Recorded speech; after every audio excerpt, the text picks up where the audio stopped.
الحمد لله وكفى وسلام على عباده الذين اصطفى أما بعد فأعوذ بالله من الشيطان الرجيم بسم الله الرحمن الرحيم يا أيها الذين آمنوا اجتنبوا كثيرا من الظن إن بعض الظن إثم ولا تجسسوا ولا يغتب بعضكم بعضا أيحب أحدكم أن يأكل لحم أخيه ميتا فكرهتموه واتقوا الله إن الله تواب رحيم. یہ اللہ تعالیٰ نے چونکہ انسان کو بنایا، اب یہ اللہ کی بنائی ہوئی مشین ہے، اب یہ کیسے چلے گی؟ یہ ایسے چلے گی جیسے بنانے والا فرمائے گا. جیسے ایک شخص گاڑی بناتا ہے تو اس میں وہ بتاتا ہے اس میں پٹرول ڈالو، یا کوئی کہتے ہیں نہیں ڈیزل ڈالو. تو جب پٹرول کی مشین ہو تو ڈیزل برا ہے، جب ڈیزل کی ہو تو پٹرول برا ہے. کبھی گاڑی چلتی ہے گیس سے اور کبھی چلتی ہے الیکٹرک سے. اب اللہ ہمیں بتایا ہے بنانے کے بعد کہ آپ نے کیسے رہنا ہے، یعنی میری رضا کیسے حاصل ہوگی، آپ کا امتحان کیسے کامیاب ہوگا، آپ جنت میں کیسے جائیں گے اور جہنم میں جانے کا کون سا راستہ ہے. تو اس صورت میں بہت برائیوں کا ذکر ہے کہ انسان اس سے بچے. پہلے تمسخر کا کہا، کسی کا مذاق اڑانا. مذاق نہیں اڑانا چاہیے. ہاں ہنسی تو ٹھیک ہے، کوئی آپس میں گپ شپ، لیکن کسی کو مذاق کسی کا اڑانے کا معنی آپ اسے کم سمجھتے ہیں، اور کسی کو حقیر سمجھنا، کم سمجھنا، یہ بھی اپنے آپ کو بڑا سمجھنا، یہ بہت ہی خطرناک چیز ہے. ایسے شخص، مرد عورت، جنت کی خوشبو کو نہیں سونگے جو اپنے آپ کو بڑا سمجھے، مال کے لحاظ سے، شکل کے لحاظ سے، اقتدار کے لحاظ سے، حیثیت کے لحاظ سے، قبیلے کے لحاظ سے. کچھ یہ اللہ کے ہاں کچھ بھی نہیں ہے، اللہ کے ہاں عمل ہے. تو ایک ہمیں اس آیت میں یہ بتا دیے کہ آپ بچیں. جیسے ہم بچوں کو بتاتے ہیں نا، بچہ آگ سے بچیں، کھڈے سے بچیں، سانپ سے بچیں، یہ بتاتے ہیں کہ یہ نقصان آپ. ایسے اللہ فرماتے ہیں اجتنبو، اے ایمان والو. ایمان والوں کو چاہیے اپنے کان کھول لیں کہ اللہ ہم سے بات کرنا چاہتے ہیں تو یار اس میں ضرور کوئی حکمت ہوگی بڑی زبردست، کیونکہ اللہ حکیم ہے. فعل الحکیم لا یخلو عن الحکمہ. حکیم کا کوئی کام حکمت سے خالی نہیں ہوتا. جب اللہ نے فرما دیا تو اس میں ہمارا ہی فائدہ ہے. جتنے بھی احکام ہیں انسان کا اپنا فائدہ. اجتنبوا کثیرا من الظن. ایک ہے ظن ہوتا ہے اور ایک ہوتے یقین. یقین تو یہ کہ آپ بالکل اس میں کوئی شک ہی نہ ہو، آپ نے اپنی آنکھ سے دیکھا، ہاتھ لگا کر دیکھا، یہ نرم ہے، یہ سخت ہے، یہ گرم ہے، یہ ٹھنڈا ہے، یہ یقین ہے.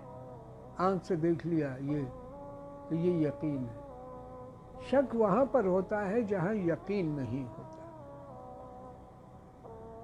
تو وہ چیزیں جو گمان کی ہیں کہ آپ یہ بھی خیال کر سکتے ہیں، یہ بھی کر سکتے ہیں، وہاں پر ہمیں حکم ہے اجتنبوا کثیرا من الظن ان بعض الظن اثم. کیونکہ آپ بہت بچ جائیں گمانوں سے، کیونکہ بعض گمان جو ہیں وہ گناہ ہے. جیسے میں نے بتایا تھا نا، سعودی عرب میں ایک آدمی تھا، کسی جہاد میں اس کا ہاتھ کٹ گیا اور لوگ یہ سمجھتے ہیں کہ ظاہر ہے سعودیہ ہے، یہاں کے قوانین یہ ہیں کہ چور ڈاکو کے ہاتھ کاٹے جاتے ہیں، تو یہ چور ہے۔ اب وہ یہ بھی سمجھ سکتا تھا کہ اس کا ہاتھ کسی مشین میں آیا ہوگا، لیکن اس نے باوجود اس کے کہ یقین نہیں تھا تو اس نے وہ خیال کیا، وہ گمان کیا جو ناجائز تھا۔ تو مجاہد کو، جس کا بہت بڑا درجہ ہے دنیا میں، جب کوئی آدمی مر جائے گا کوئی بھی ایسے نہیں ہوگا جو یہ کہے گا کہ میں دنیا میں واپس آ جاؤں جنتی۔ اتنے مزے وہاں، ظاہر ہے آپ کے پاس کوئی چیز ہے اور آپ دوسری جگہ چلے گئے، اس سے آپ کو 100 گنا 1000 گنا لاکھ گنا زیادہ مل رہے ہیں، زیادہ کہ بابا میں نے واپس نہیں جانا بھائی، ہاں یہ ٹھیک ہے۔ ایسے جنت میں کوئی یہ نہیں کہے گا جانے کے بعد کہ میں نے واپس جانا ہے، دنیا اچھی تھی، نہیں نہیں نہیں نہیں، کسی آنکھ نے دیکھی نہیں جنت، کسی کان نے سنی نہیں، کسی دماغ میں سوچی نہیں، اتنی زبردست، اللہ ہم سب کو نصیب فرمائے۔ تو فرمایا کہ اس مجاہد کو، کہ مجاہد جب چلا جائے گا شہید ہونے کے بعد جنت میں، تو وہ کیا کہے گا، ثم احیا ثم اقتل ثم احیا ثم اقتل، کہ میں زندہ کیا جاؤں پھر مارا جاؤں، پھر میں زندہ کیا جاؤں پھر میں مارا جاؤں، پھر زندہ کیا جاؤں پھر مارا جاؤں۔ تو کیا ہے یہ، کس لیے ایسے؟ یہ اس لیے ہے کہ وہاں کے اتنے مزے ہیں، اتنے مزے ہیں کہ وہ اس موت کے اندر جو مزہ ہے اس کو یہ چکھنا چاہے گا کہ میں مارا جاؤں بار بار، سمجھ آ گئی؟ تو اس عظیم انسان کو بدگمانی کی وجہ سے کیا کہا کہ چور ہے، کیا کہا؟ چور ہے۔ تو یہ کتنی بری بات ہو گئی۔ ہم گمان کرتے ہیں نا ہر وقت، الٹے سیدھے گمان کرتے ہیں۔ ایک بزرگ تھے، نیک آدمی تھے، اللہ ہمیں بھی نیک بنائے، صالح بنائے، پاک بنائے، اچھا بنائے، اللہ والا بنائے۔ وہ جب مسجد میں ہوتا تو مسجد میں تو رونا دھونا، دعائیں، ذکر، اذکار، تلاوت، استغفار، درود یہ جاری رہتا، لیکن گھر میں آ کر بھی وہ اتنا پاک تھا کہ وہ گھر میں بھی اسی طریقے سے چٹائی پر بیٹھ جاتا اور اللہ کو یاد کرتا اور اپنے گناہوں کی معافیاں مانگتا۔ بعض لوگ ہوتے ہیں بظاہر گناہ نہیں ہوتے، لیکن پھر بھی وہ کہتے ہیں کہ اللہ تیرے جو احکام تھے، نماز، روزہ، حج، زکوٰۃ، خیرات، صدقات، یہ ساری چیزیں تو ہو سکتا ہے اس میں اس درجے کا نہیں کیا ہو جس درجے کو تو چاہتا ہے، تجھے پیش کرنے کی یہ جو ہیں درخواستیں جو ہماری ہیں یہ اس قابل نہ ہوں، تو ہمیں معاف فرما دے۔ تو روتا روتا اس کے آنسو جو ہے اس چٹائی پر آ جاتے۔ تو ایک دن ایک ہمسائی آئی، تو اس نے بھی یقین تو تھا نہیں، گمان کیا تو اچھے کی بجائے برا گمان کر دیا، اور یہ کہہ دیا کہ یہ کس بچے نے پیشاب کیا، میرے کپڑے ناپاک ہو۔ جبکہ آنسو اتنے ساری دنیا کے تمام پانیوں سے سب سے زیادہ قیمتی پانی جو ہے وہ آنکھوں سے نکلا ہوا پانی، جو اللہ کے خوف سے نکلے۔ دیکھیں نا لوگ روتے ہیں، آنسو تو لوگ بہاتے ہیں، کوئی ڈرامہ بازی کرتے ہیں، کوئی فلم اور کوئی کیا ایکٹر ویکٹر، یہ رونا دھونا یہ جھوٹ کا، چند ٹکوں کے لیے، چند پیسوں کے لیے، چند مال کے حصول کے لیے۔ لیکن جو آدمی اللہ کی رضا کو حاصل کرنے کے لیے اللہ کے سامنے گڑ گڑائے، اپنے آپ کو کم محسوس کرے اور یہ کہے کہ اللہ میں بہت ضعیف ہوں اور تیری پکڑ بہت، ان بطش ربک لشدید، تیری پکڑ بہت، اللہ کو یہ آنسو بہت پسند ہے۔ اس لیے بزرگ لوگ آنسوؤں کو لے کر اپنے چہرے پر ایسے ملتے تاکہ یہ چہرہ جہنم کی آگ سے بچ جائے۔ حضور صلی اللہ علیہ وسلم نے فرمایا یہ اتنی قیمتی آنسو ہیں کہ اللہ کے خوف سے جو آنسو ہوتے ہیں، جو اتنا مکھی کے سر کے برابر، یہ جہنم کی آگ کو بجھا دیتا ہے۔ اب جہنم کی آگ کتنی سخت ہے کہ دنیا کی آگ اس سے پناہ مانگتی ہے، دنیا کی آگ اس سے پناہ مانگتی ہے کہ اللہ جہنم کی آگ سے بچا دے، تو وہ کتنی سخت ہوگی۔ یہ دنیاوی آگ ہمارے چولہوں کی، اس کی کیا حیثیت، لیکن اگر تھوڑی دیگچی کو بھی لگ جائے تو پھر کہتے ہیں مرہم لگاؤ، یہ لگاؤ، وہ لگاؤ، یہ نہیں۔ تو بہرحال یہ قیمتی آنسو ہیں، یہ آنسو اپنے پاس جمع رکھیں، روزانہ 1-2 آنسو ٹپکا دیا کریں کہ اللہ اگر تو نے بلا دیا تو ہمارا کیا ہوگا۔ بہرحال ان آنسوؤں کی بہت قدر کریں اور ان آنسوؤں کو اپنے پاس جمع رکھیں کہ اے اللہ ہماری مدد فرما، اور ہمیں جو آپ کے احکامات توڑے ہیں اور اپنا منہ موڑا ہے، اور ہمیں جو ہے معاف فرمائے۔ اللہ بہت جلدی راضی ہوتے ہیں، لیکن ہم منانے کی اور راضی کرنے کی کوشش نہیں کرتے۔ آپ کی امی بھی کتنی ان کی محبت ہوتی ہے اولاد سے، وہ اتنی جلدی نہیں راضی ہوتی کہ جتنے اللہ راضی ہو جاتے. تو یہ ایک آسان سا معاملہ ہے کہ اپنے ہر مسئلے میں اپنے رب کو راضی رکھیں اور اپنے رب کو منائیں، منانا نہ چھوڑیں کہ اے میرے اللہ، اے میرے پیارے، یا ارحم الراحمین، یا اکرم الاکرمین، یا رب العالمین، یا مالک الملک، یا خالق. اس طریقے سے اپنے رب کے ساتھ باتیں کریں اور دعا سے پہلے یا کر کے اللہ تعالیٰ کے اس میں تفصیل کے صیغے استعمال کریں. سمجھ آ گئی بات؟ تو یہ جو ہے، تو وہ ان آنسوؤں کو جو چٹائی پر تھے پیشاب سمجھ رہے تھے، پیشاب تو ایک نجس چیز ہے، کپڑوں کو بھی ناپاک، جسم کو بھی ناپاک کر دیتی ہے، لیکن بدگمانی کی وجہ سے ان پاک آنسوؤں کو، وہ قیمتی آنسوؤں کو جو ہیرے جواہرات سے زیادہ قیمتی ہیں، ان کو کیا کہہ دیا؟ پیشاب.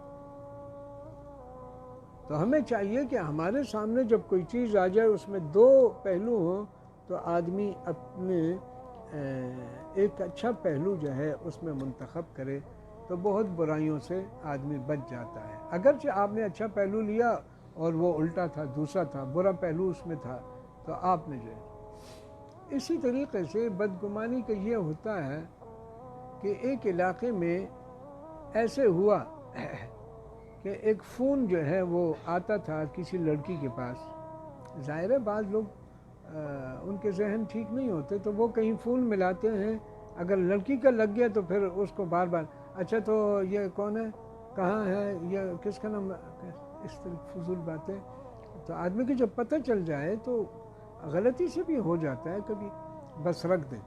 اور اگر کہیں آ جائے عورتوں کے پاس تو عورتوں کو نہیں اٹھانا چاہیے اگر پتہ نہ چلے، اور اگر ہے کہ چلو اگر کوئی مختصر ہے تو زیادہ لمبا نہیں. اس میں یہ ہے کہ ایک بچی کو جو ایک جگہ شادی ہوئی تھی اور نئی نئی لڑکی تھی، اس کی ساس نے جب ان کے موبائل کو دیکھا کہ وہ یہ تو بہت فون کسی کے آئے ہوئے ہیں. ارے فون کی بجائے آپ کو فون ہی سمجھنا چاہیے، خون نہ کر دیں آپ کہیں.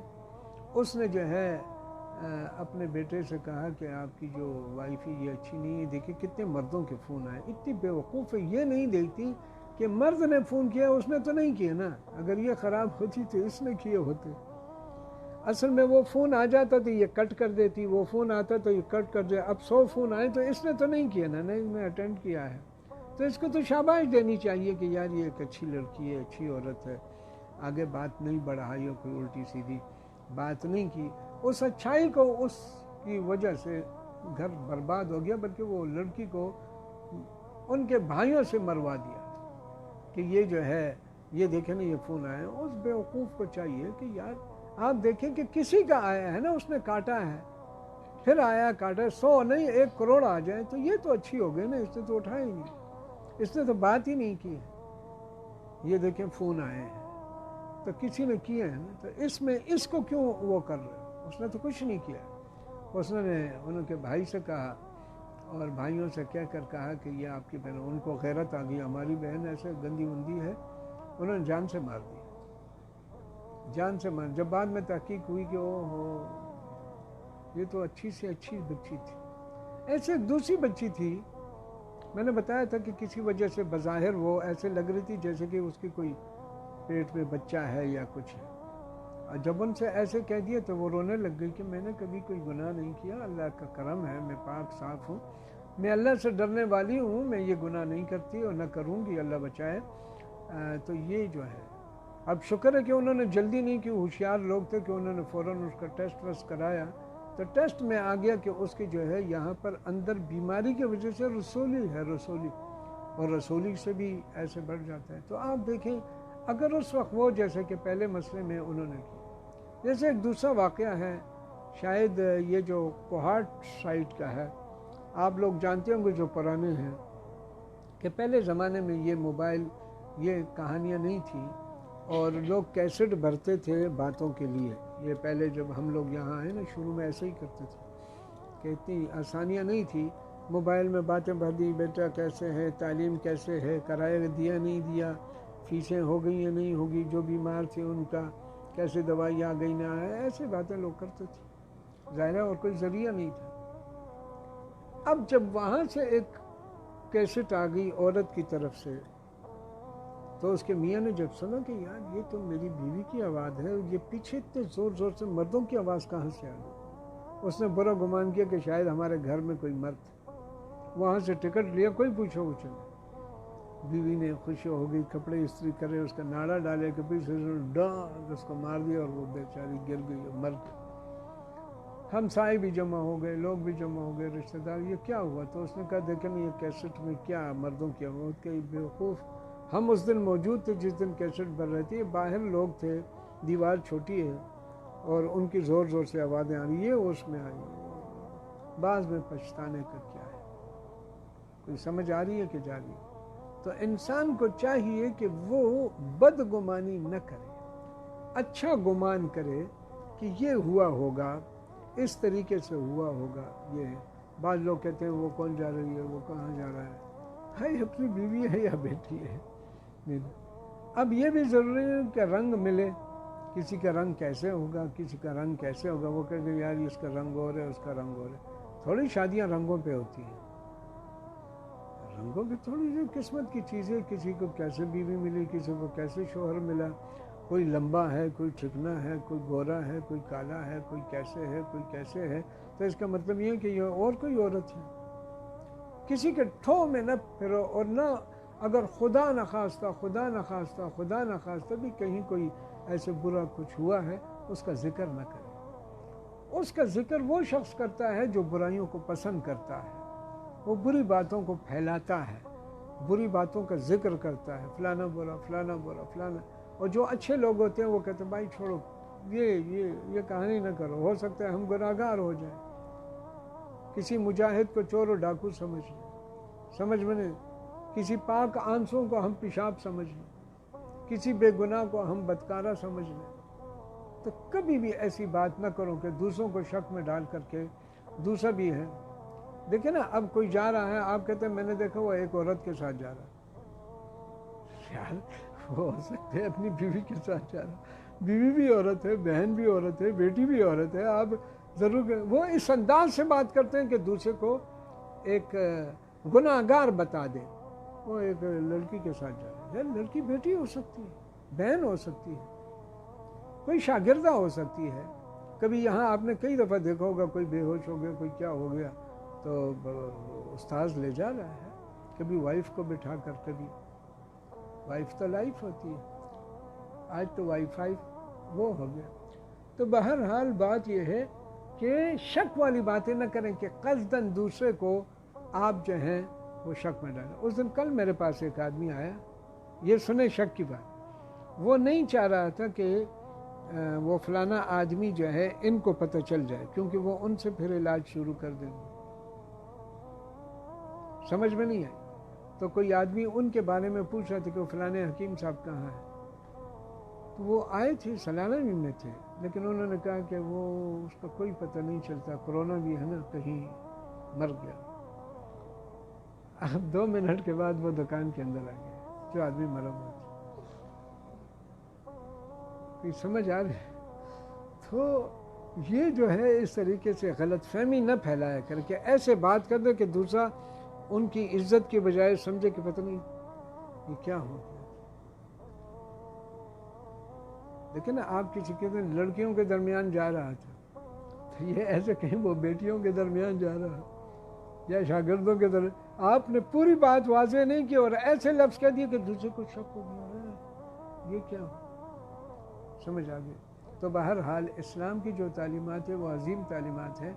ہمیں چاہیے کہ ایسے موقعوں پر اور لوگوں کو بتایا جائے کہ بھائی بدگمانی نہ کرو، جب تک یقین نہیں ہے ایسے مت کو، ہمیں کوئی علم نہیں کہ کیا ہوگا کیا نہیں ہوگا۔ بہرحال دعا فرمائیں کہ اللہ تعالیٰ مجھے اور آپ سب کو عمل کی توفیق نصیب فرمائے، ہم سب کو ہر قسم کے گناہوں سے محفوظ فرمائے۔